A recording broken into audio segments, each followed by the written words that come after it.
Before the counting of years began, when the breath of heaven still mingled with the sigh of earth, the world lay silent beneath a sky unformed.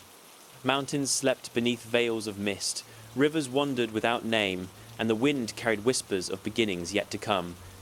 It was an age before kings, before cities, before the sound of bronze bells, or the carving of words upon stone. In that vast stillness, the spirits of creation stirred, weaving threads of order from the fabric of chaos, and from their hands rose the first dawn of legend. Sing, O Muse, of Aeolus, keeper of the restless winds, whose breath stirs the seas and shakes the mountains. In the age when gods walked among men, when the sky was young, and the earth still whispered secrets of its birth, there rose an isle far from mortal shores, a jewel upon the wine-dark sea. There Aeolus dwelt, crowned by the favour of Zeus, lord of thunder, entrusted with the tempests that roam the heavens. It was the dawn of a golden day, when Helios drove his chariot across the vault of heaven, spilling rivers of light upon the foam-tipped waves. The air was calm, yet beneath its stillness lay the slumbering fury of storms, chained by the will of Aeolus. His palace gleamed with marble, kissed by salt winds, its halls echoing with the sighs of Boreas, Notus, Eurus, and Zephyrus, the four eternal spirits bound to his command. They lingered like shadows in the corners, whispering of freedom, whispering of chaos. Aeolus stood upon the highest tower, his gaze sweeping the horizon where sky embraced sea. His robes billowed like clouds, torn by gales, and his voice carried the weight of prophecy. "O mighty winds," he cried, "servants of my hand, guardians of the balance decreed by Zeus, hold fast your rage, for the hour of trial draws near." And the winds answered with a murmur like distant thunder, a promise of obedience yet tinged with longing. Far beyond the isle, upon the plains of Ilium, war raged like a fire unquenched. Heroes fell, and the cries of men rose to Olympus, pleading for favour, for vengeance, for victory.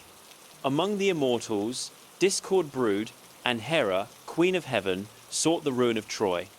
She descended in a mantle of storm, her eyes aflame with wrath, and came to Aeolus with words sweet as honey, yet sharp as bronze.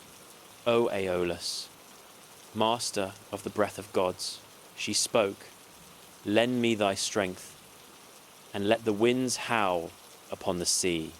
Scatter the ships of those who defy my will, and I shall heap upon thee honours beyond measure."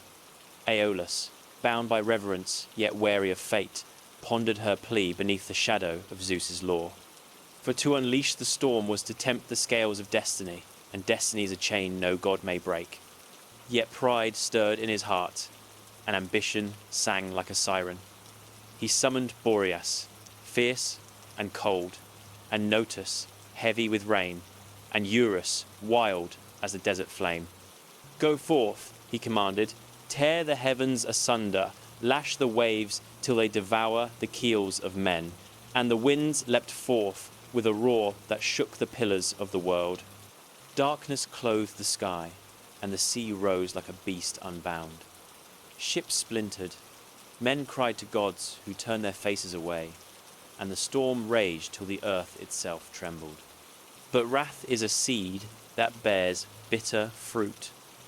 Zeus, enthroned in the heights of Olympus, beheld the ruin, and his brow grew dark as the storm cloud. He called forth Hermes, swift as thought, and spoke with a voice that split the firmament.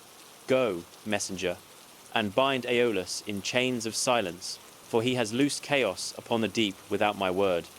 Let his pride be broken, and his name be a lament upon the lips of men." Thus Hermes sped like a shaft of light, and came to the isle where Aeolus stood amid the wreckage of his dreams. The winds, once his servants, now shrieked in wild mirth, tasting freedom in the ruin of law. Aeolus stretched forth his hands, crying, "O my children, return!" But they fled beyond the rim of the world, and their laughter was the howl of tempests. Then Hermes spoke, cold as winter's breath.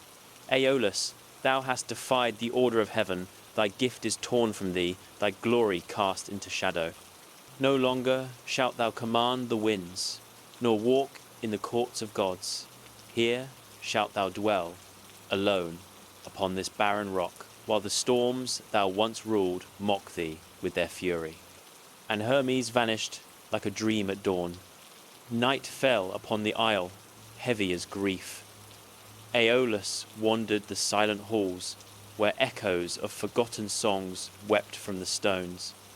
The sea roared beyond, and every wave was a voice crying shame. He climbed the tower where once he had stood in pride, and lifted his eyes to the indifferent stars.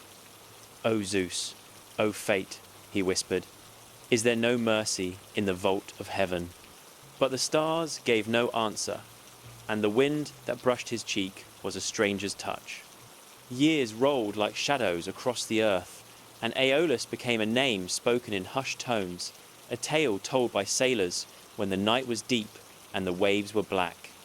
They say his spirit lingers still, chained to the isle, watching the storms he cannot tame, his heart a wound that never heals. And when the tempest rises sudden and fierce, when the sea boils and the sky is torn, men whisper that Aeolus weeps, and his tears are the rain that blinds their eyes. So ends the song of Aeolus, lord of the winds, whose pride soared like the eagle and fell like the broken mast. Sing it, O Muse, to those who dream of power, that they may learn the weight of hubris and the silence of forsaken gods.